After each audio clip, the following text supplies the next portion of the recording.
The global oil and gas industry is among the most profitable industries worldwide. It is no surprise then that the large multinational oil and gas companies have some of the highest company brand values in the world. Royal Dutch Shell, refers to as Shell, was formed in 1907.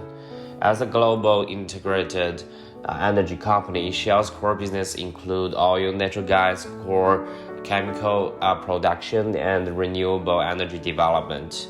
In 2020, Royal Dutch Shell generated some 65.14 million US dollars of revenue in Asia, Oceania, and Africa. The company generates most of its revenue in these regions, with total having notably declined that year. 2020 is an extraordinary year. The sudden outbreak of the COVID-19 pandemic, combined with the world economy, has experienced negative growth. The global oil market has been greatly impacted, and both supply and demand have shrunk. However, under the background of the goal of carbon neutrality and carbon peaking, the global energy structure has entered a period of profound transformation. The evolution of clean energy alternatives has accelerated. The demand for fossil energy has continued to decline, and the overall global oil supply is still relatively surplus. Some of its main competitors for Royal Dutch Shell are ExxonMobil and BP. 2020 was ExxonMobil's least profitable year since its founding through a merger in 1999. The coronavirus pandemic and oversupply were named as reasons for why the company had to weather its most challenging year yet. ExxonMobil's net income fell to a historical loss of 22.4 billion US dollars. For more than 60 years, people in the Niger Delta have been left to deal with the devastating effects of oil spillage in their communities. It is estimated that over 40 million liters of crude oil is spilled in the region every year. This pollutes the environment, destroys farmlands and marine life, and causes health implications for people living in these communities. IOCs operating in the region claim that most oil spills are caused by sabotage and theft by locals, but these claims are unreliable as spill volumes are highly underestimated. Today, oil spillage continues at an alarming rate, despite existing legislation sanctioning them. Shell has suffered immense damage to its reputation. The Eco Wars inspired the biggest ever consumer boycott of a corporation across Europe. In recent years, Shell has transformed the Niger Delta into a polluted region where they have been extracting oil for over half a century, and a number of villages are left uninhabitable. Meanwhile, Friends of the Earth Netherlands, together with 4 Nigerian farmers, filed a lawsuit against Shell in 2008. Since then, 10 years down the line, there has been no action. In another recent reporting, Shell was seen attempting to avoid liability for earthquake-related damages in the Netherlands. A Dutch oil and gas company, owned 50% by Shell and 50% by Exxon, has been drilling for gas and has caused earthquakes in the region, damaging people's homes. Several courts have ruled that Shell is liable for the damages, but the company has refused to pay any.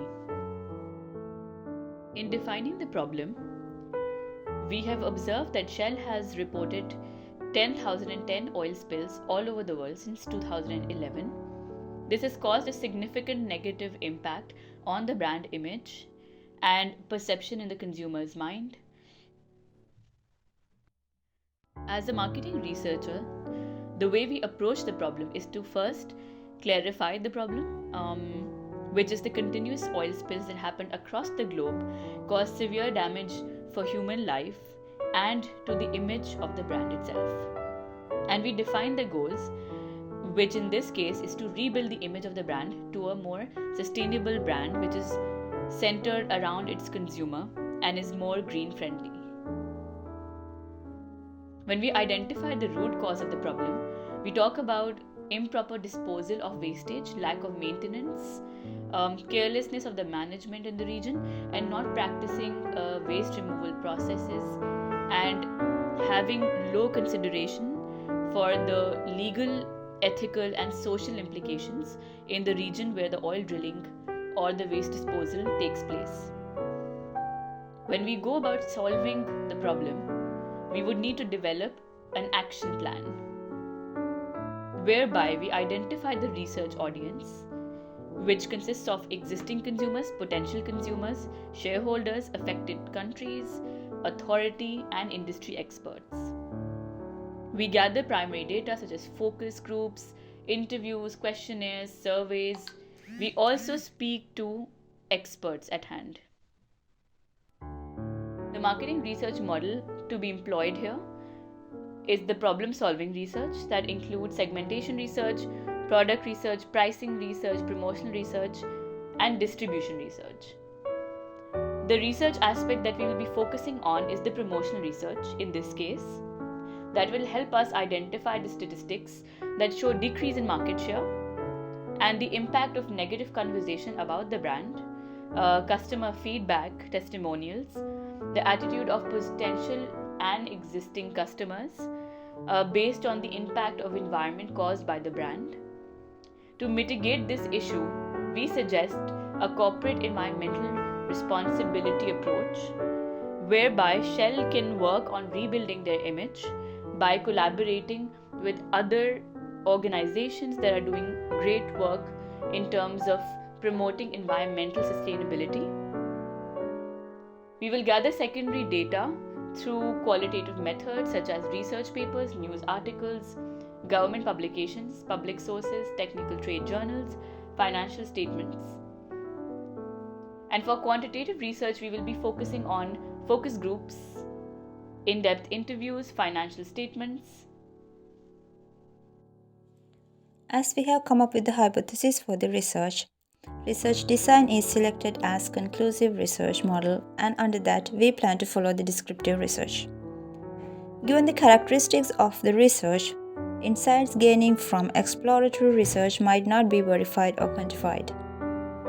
As mentioned, the hypothesis is specified and information needed is clearly defined. The best approach for this research is conclusive research, and under that descriptive. Sample for this research needs to be very large, as Shell is a multinational company working all over the world, and also this oil spillage has happened in many places in the world, and so the negative image is already impacted all over the world. As the name implies, the major objective of descriptive research is to describe something, usually market characteristics or functions or brand image. The reasons to conduct this as a descriptive research are as follows: to describe the characteristics of relevant groups such as consumers, salespeople, organizations, or market areas. To estimate percentage of units in a specified population exhibiting a certain behavior. To determine the perception of product characteristics. To determine degree to which marketing variables are associated. To make a specific prediction.